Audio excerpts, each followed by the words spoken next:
Hello lovelies and welcome to my video for today. So I have a small art journal page for you today because basically I wanted to play with the oxide sprays. Now I have many art journals, but I have this little one here, and this is basically the one I use to test all my new mediums. So if I get a new medium that I haven't played with before, I'll play with it in my art journal. So this is the best way I find to work out the properties of something or find different ways to use it. So I have basically a small art journal. So this is the Dilution Small, and it's just for me to play in. I might not like everything I do in it, but basically it's just a place for me to experiment and trial new things. So, and then if I like it, well then if I like a process or a technique, I'll, use the same style in my bigger art journal. But anyway, so what I wanted to do today was I wanted to play with layering these distress oxides so that, your colour wheel, there are certain colours you don't mix. Orange is one of those colours that's right up there with you've really got to know how to use it. And I thought it was an interesting combination, the carved pumpkin and faded jeans. Now, normally with a blue, I would mix a pink, which you'll probably see me do later in some of my projects later in the month.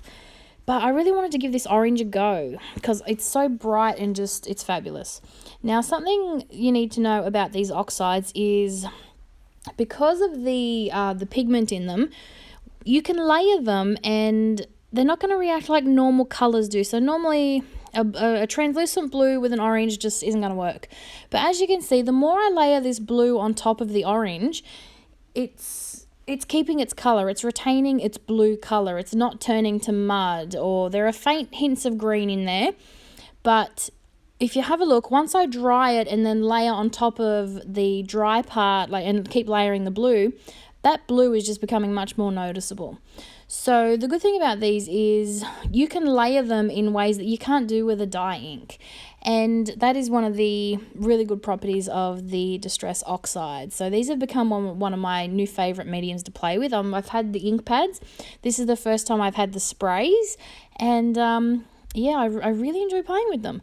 So what I wanted to do is I started with the orange in the background, and then I used the blue just to sort of cover up some of that so that orange would pop as my background. And I started by just using the smushing technique with a bit of plastic and spraying the plastic and then applying it to the edges of my page, and then I just slowly brought that in more and more till I ended up with a small section of orange that I liked and this really nice blue.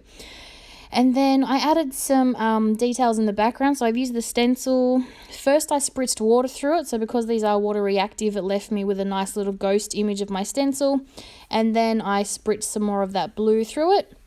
It just makes that orange pop really more. I just love the effect. And then because I like to add some texture and a bit of grunge, I've used a black pen. Well, this is my Feud Ball pen. This pen's awesome. I have yet to kill one. I've ran one out, but I haven't killed it. Because with ink and paint, you've got to be careful if you use a paint pen on top that it has to be 100% dry and cured. This pen, not so much. This pen will work on anything, so I love this pen. So I just doodled around those patterns, filled it in a few places, and it just gives me a bit of texture in my background. And just some more lines, and I just like to really grunge things up and mess them up a bit. So that's what I'm doing. I'm just following that stencil. This is a fabulous stencil because it's got different patterns on it, and in some of my projects later in the month, I have used different sections of the stencil, but in this case, I wanted to use the whole thing. So I just spritzed through, and then I've just doodled around some of those patterns. Now, again, water reactive, so I've added some water to these blue sections just to give me some of this really cool distressed look, because I just love these little splatters. And then I've gone through, I love white splatters. First I use a gloss spray, then I go back to my good old cheap and nasty paint pen. I bought this from a cheapy shop and I love it. It makes the best white splatters ever.